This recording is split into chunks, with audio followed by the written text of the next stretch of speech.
Obviously, this is what the fans are here for. Got a lot of people watching. Hit the like button, hit the subscribe button while you're here.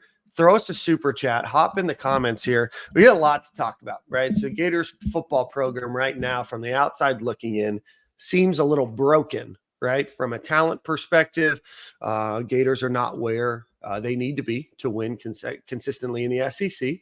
Recruiting is going well in that the Gators are ranked 4th right now in the country recruiting wise. They did just lose a 4-star Jamonta Waller, and they also just lost 4-star cornerback Wardell Mack, who I never thought would commit to Florida. Was always kind of surprised that he did, but he's going to go to Texas. Waller's going to Auburn, like Silk said. The Gators are also holding on for dear life with Nasir Johnson, who visited, and I know there's a couple of other guys that are visiting. So from a talent acquisition perspective, things are better, but still, room for opportunity. And then obviously from a personnel coaching perspective, there's probably going to need some changes that need to be made. So gentlemen, give me your thoughts, state of the program. What are some things that Florida needs to start tackling?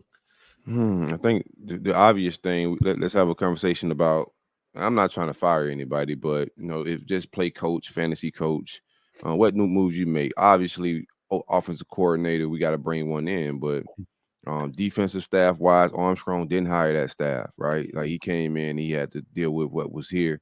There's a lot to be desired, defensive line, pass rush, not calling anybody out, but linebacker, like the entire defense, like staff wise, a lot to be desired. We don't think it's the scheme. So what do you guys think we do going forward defensive wise? Do we make any shifts and changes on that side of the ball? Offense is kind of obvious.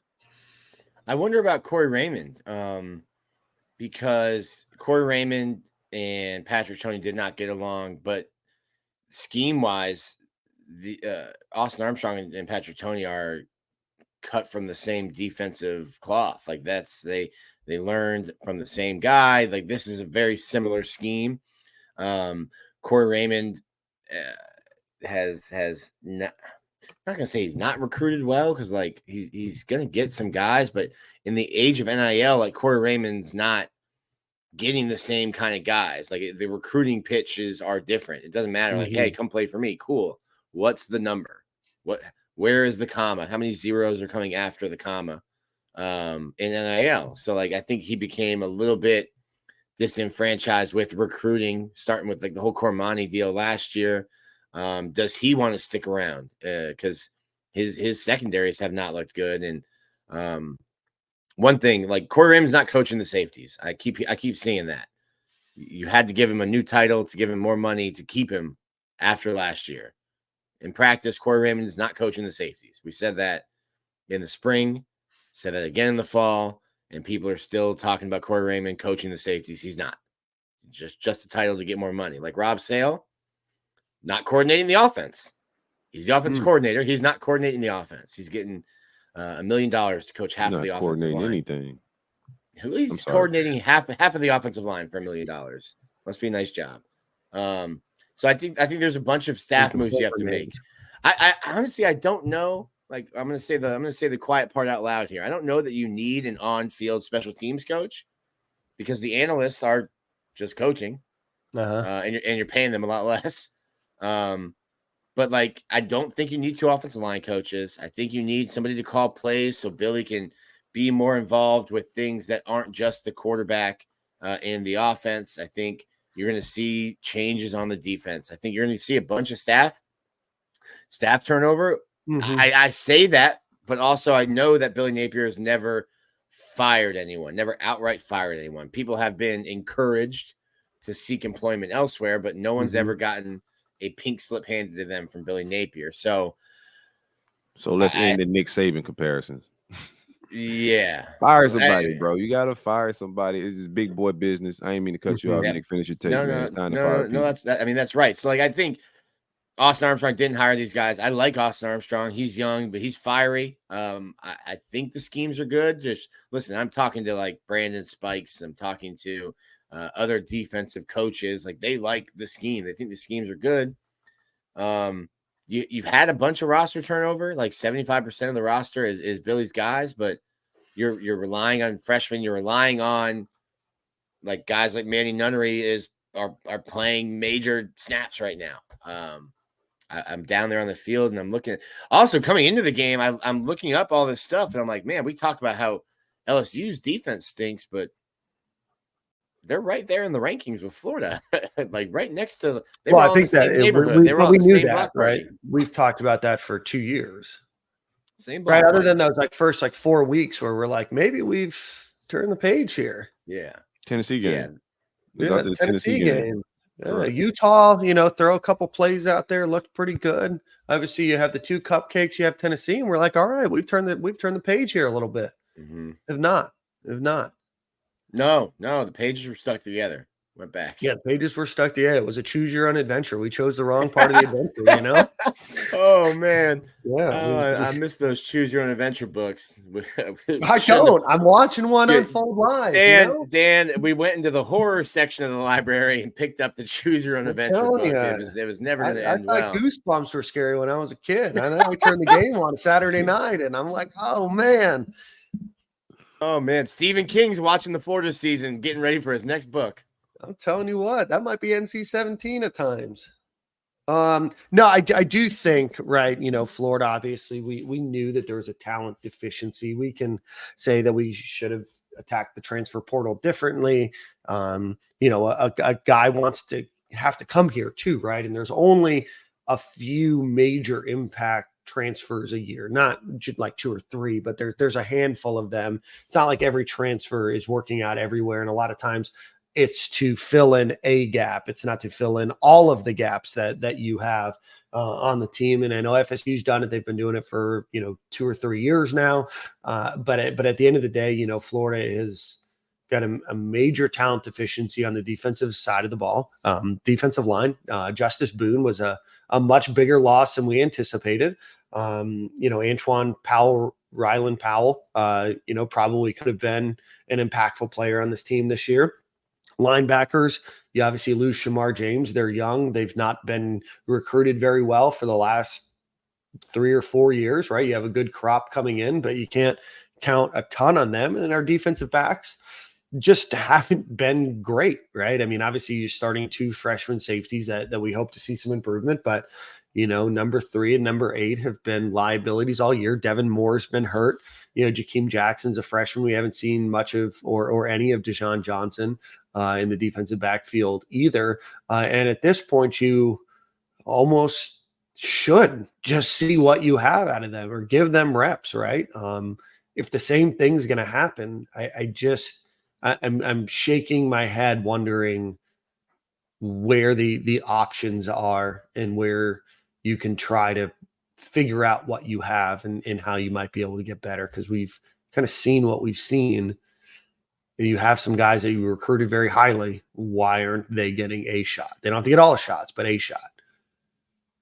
Yeah, with you. I don't know if it matters or where they at with the red shirt counter and all of that stuff, and why some of these guys ain't playing. But I would like to see just some different guys. And Devin Moore just got to stay healthy, bro. Yeah, that's just been his downfall. I think he's our best defensive back on the team, but it don't even matter because he can't even make the field. He's always injured. It's always something new. But the game is what it was, bro. Like you can watch that game 1,000 times, bro. Like we were gonna need a totally different Florida team to show up on the road. Like we always like hoping for a miracle to be able to win and get bowl eligible out of LSU. But Arkansas game, you missed that. You probably missed bowl eligibility because the last 3 games you're gonna be not favored to beat any of those teams. Mindset wise, like you just got to start ironing the portal, coaching moves. A lot of teams around the country are firing right now. You know what I'm saying? Like Billy's playing too nice of football. Like this ain't Pop Warner. You can't appease the coaches and not rub them the wrong way. Pause. Fire people. That's just what it is. The job's not getting done. Like we all adults, we know what it is. It's nothing disrespectful with firing people, but when you look around college football, people are getting fired right now for like lack of performance, lack of winning, lack of offense, lack of defense, whatever it may be. The buyouts are crazy. Billy ain't the only one with a crazy buyout. So I think the urgency is matching the field. Like the urgency from the portal is the same urgency we see when we're down 10 points in the fourth quarter and we're just walking up to the line of scrimmage. It's the same vibes. It's time to shake something up. That's it. These last 2 games, and like you lost the fans when it pertains to this season. Now everybody's paying attention to recruiting. Who do we retain? Are we still closing the gap? Are you still selling the vision? Because if the recruits ain't buying the vision, then everything shifts a little bit. You know, that's the only hope we got right now is the recruiting classes you're bringing in. So portal, closing on the recruiting class, still trying to finish top 5 recruiting, all of that matters. That's where we at with it. These football games are about to be horrid the last 2. I don't expect nothing magical to change. I don't expect all of a sudden the defensive backs to get benched. I don't expect the offensive line to start blocking people. Another thing that's really annoying me, and I just got to say, Graham Mercer's playing good this year. But I think it's a selfish part of his game with eating those sacks. Now he's protecting his completion percentage. Like, bro, those 2-3 yards, whatever it may be, when you're eating those stats, like those yards, throw the ball away. Now you're running out of bounds 3 yards behind the line of scrimmage, taking sacks because you don't want an incompletion. That's in my opinion. I think he's taking sacks because he don't want incompletions on his stats. Like, get that out of your game, brother. Like, we trying to win football games, man. Yeah, no, we got obviously a lot.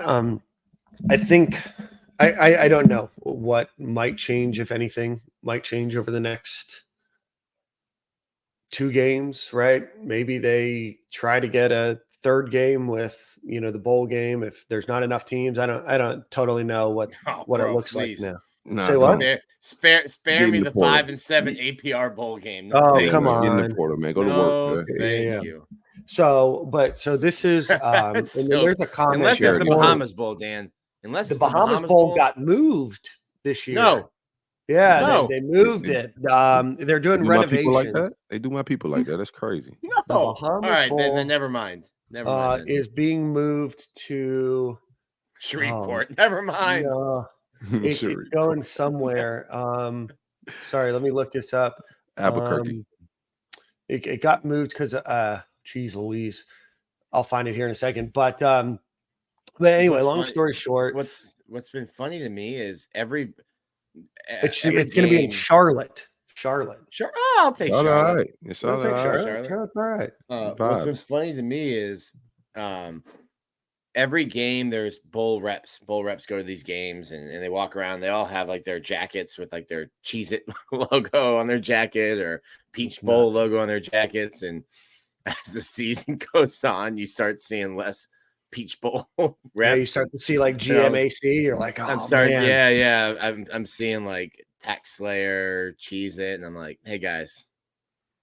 Dude, why do these bowl reps even go? Is it just? I'm sure it's like baby. Free vacation. You know what I mean? Free game, free food. They're not like. Are they really scouting for? Right? You're just gonna look to see whatever your tie-ins are. You're gonna take whatever the best ranked team is, or the one that's more local that's gonna attract fans. These guys don't need to go to these games. Dog and pony show. Yeah, dog and pony show. But I don't think things are gonna change. But I do think it would do a hell of a lot in the PR perspective to make some changes. What do you guys think?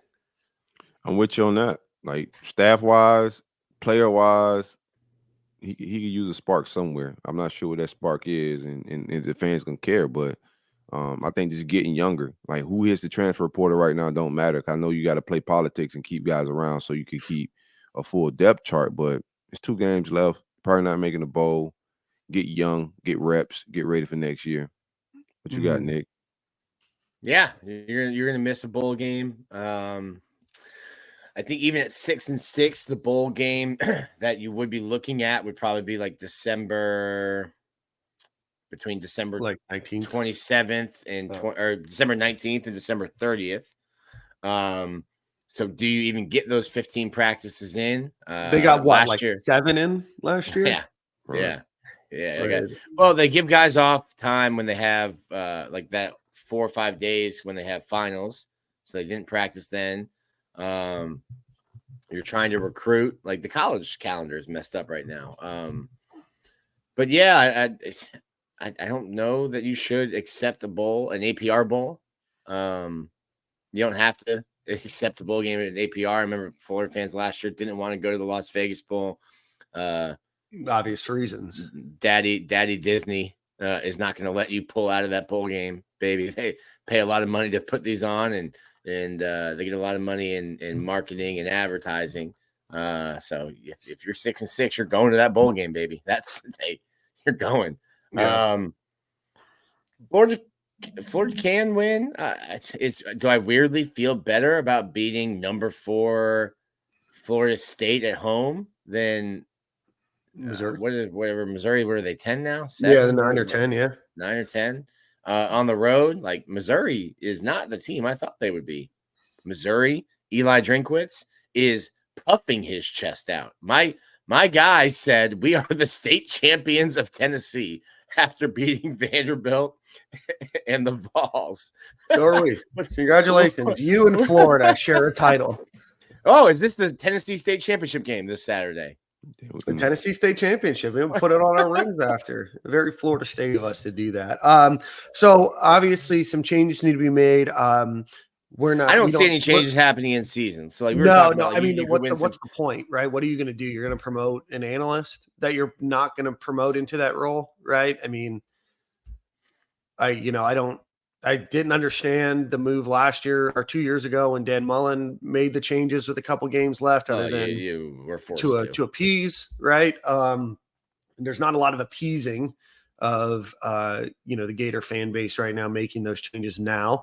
I think you just get through the end of the year, but I would like to see some personnel changes just to kind of give them an opportunity to play, right? Your guys that you are going to rely on aren't going to be here for 5 years, right? They're going to be somewhere for 3 years or 4 years. You have to see who those guys are. And if they're not ready to get some snaps by now, I've got some question marks with how porous some of the areas, especially on the defensive side of the ball. The offensive line, I don't even know, right? I mean, I find it very hard to believe that there's nobody, but there's apparently not anybody. But from a running back perspective, wide receiver room, tight end room, there's been some improvement there. So, Graham Mertz has been okay. So focusing on all those other areas between now and the end of the year, and then the transfer portal has to be different. You have to go big game hunting. You have to get the fan base excited, and you've got to close in on this recruiting class. Facts. Other than that, I mean, clock's ticking no matter what the changes are. If you can't get the talent you need, and both recruiting and the transfer portal next year, it doesn't matter if you hire, Bill Belichick to coach your defense, right? You're still going to be dealing with the same issues, right? The only way you can save the season is completing a Hail Mary, probably winning. I think if Florida beats Florida State, fans will be happy. You've then ruined Florida State's season. You get bowl eligible, so we can complain about Florida's lackluster performance in whatever toilet bowl they go to. But you ruin FSU's season. I think the recruiting is going to be what they need to do to continue selling hope. DJ Lagway, I don't think is going anywhere. No. That's the guy you need to bring in. Now you need pieces around him.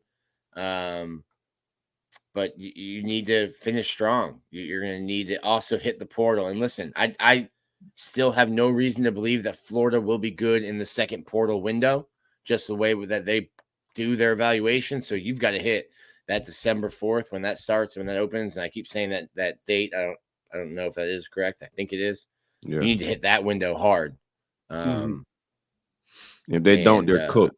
I think Billy Napier's tenure is going to be on how they attack the portal this offseason. Like, everybody keeps talking about offensive coordinator, not, bro. Like, we'll see. Unless he go make some dynamic hire or something crazy, I'm just not sold on guys that call plays, bringing in a play caller out of the blue. It works sometimes, but 9 times out of 10 it doesn't work. We have a talent issue. That's our biggest problem, is a talent issue, and for us to. Ability to have a shot and to keep this thing rolling and not have to force DJ Lagway to start playing earlier than expected, because he's going to, if you burn your OC card, you burn your defensive coordinator card twice or once already, but you already burnt that card. So it's 2 cards you burnt. Only card you're going to have next year if things get a little rocky with that tough schedule we have is, pulling DJ Lagway out of your back pocket. So they got to hit the portal and get a whole offensive line, brother. Some defensive tackles and some pass rushers that can get to the passer. You need defensive backs. You need a senior or older wide receiver. You lose Pearsall, so you're gonna be missing some leadership in that room. You need some guys like ASAP. Yeah, and it's not like Florida has proven that they have a lot of depth at the wide receiver position, right?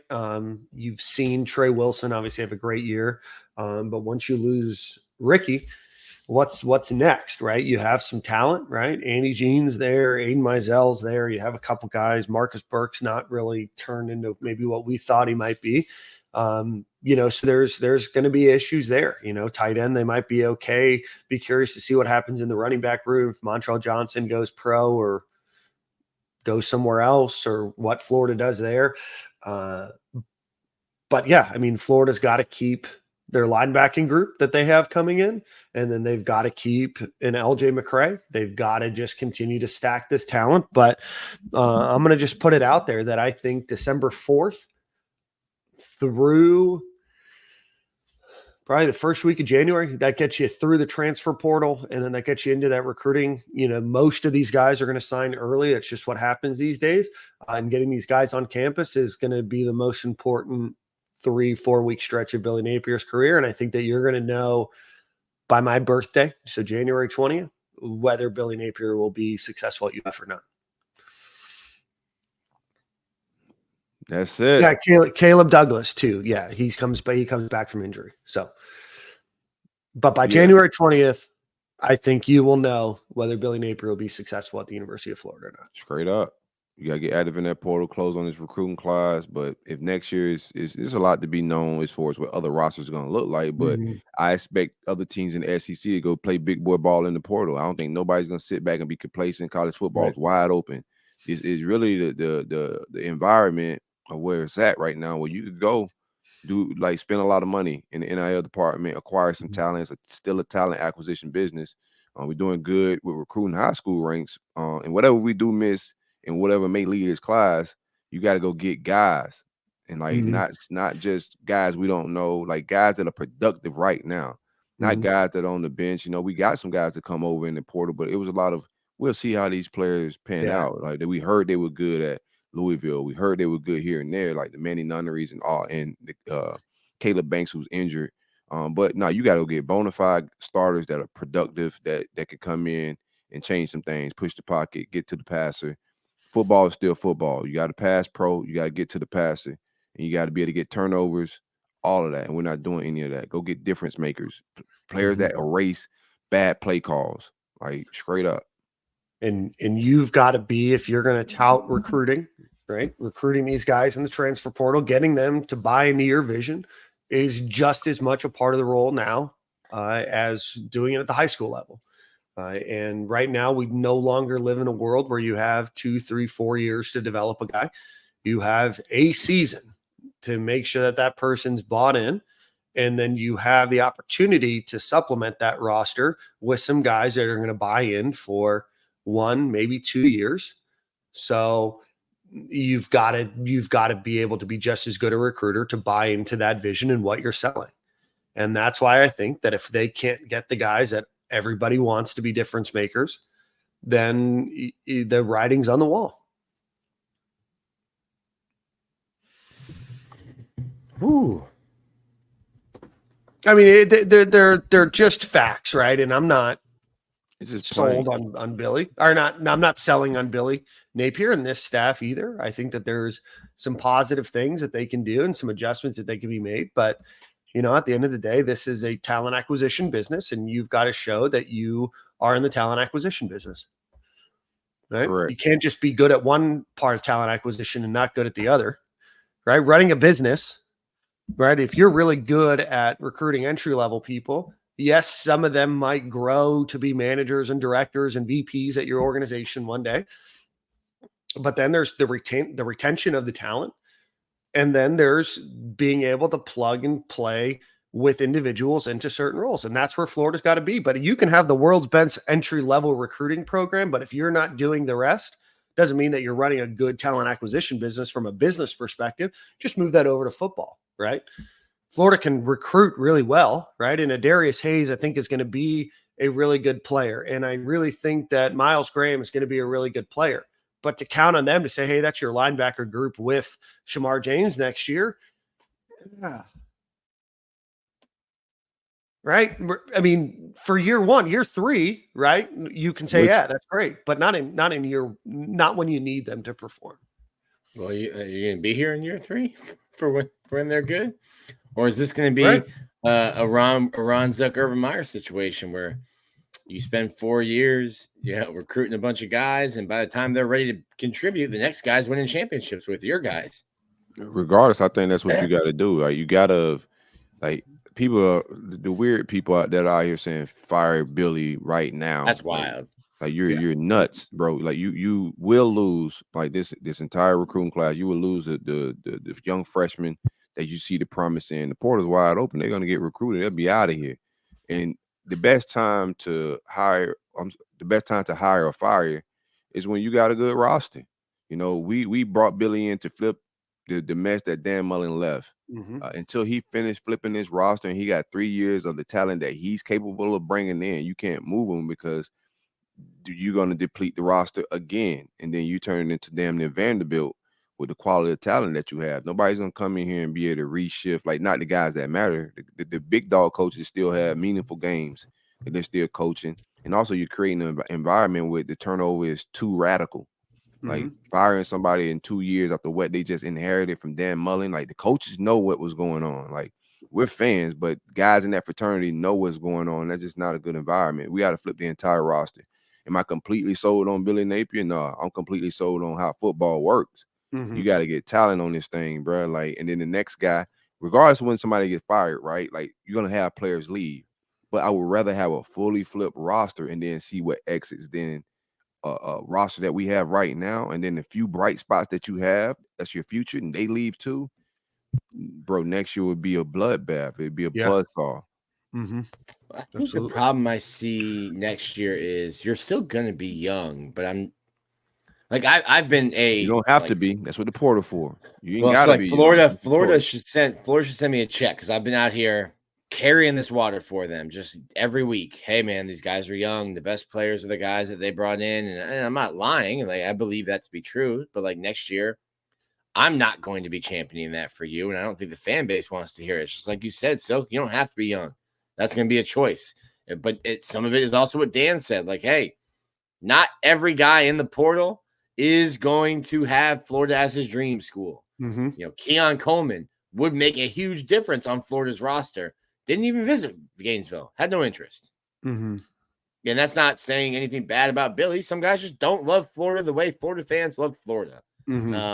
Florida's NIL was going through a massive shift in the offseason. I don't think they had the money to land some of these guys that went other places. So is your NIL right this offseason? Is that going to help you in the transfer portal? It should, right? Actually, shout out to Vance. Vance sent his $1 in. You got $1, dog. Someone's coming on it. Yeah. If me donated, I don't know. I don't say what I was. Yeah, a lot of people do like firing. He said, "How do you fire someone without donating a check?" Great. I mean, people that still have checks. A lot of people love just saying, "Hey, just pay the $35 million buyout, whatever it is. Buy out the rest of the staff, fire all the admin, and let's just do it again. Let's just do it every 2 years." When last time you got behind somebody in Publix that wrote a check in the line? That's egregious. In the year 2023 of our Lord and Savior, writing checks. My goodness, I ran into one last week, bro. She had I almost had like a grocery cart and then a green little handy buggy thing, a little basket. Like, she got a lot of stuff. So they ring all this stuff up. And then she pulls out a checkbook and start like, first of all, you had plenty of time to write this check, lady. You had at least endorse it out to Publix. You know what I mean? Let's put the date on there. Let's sign it. Let's fill it out later. Silk's back there looking at the play clock. It's like, ma'am, you had 40 seconds to call this play. We have 4 seconds left on the clock, and you're now. You look like the Gators coming out of a timeout. You know what I mean? Everybody in the line did this. Oh my God! Like the whole line did it. I was like, Come on, lady, get out of here. Like, who And still then care she, around? she Anywho, have her ledger on the top where she's like doing the get her subtraction. math. Yeah, doing keep some her credits balance and in debits, check. Yeah. No, man, you balance that in the car. Balance the checkbook in the car. Don't balance it in line.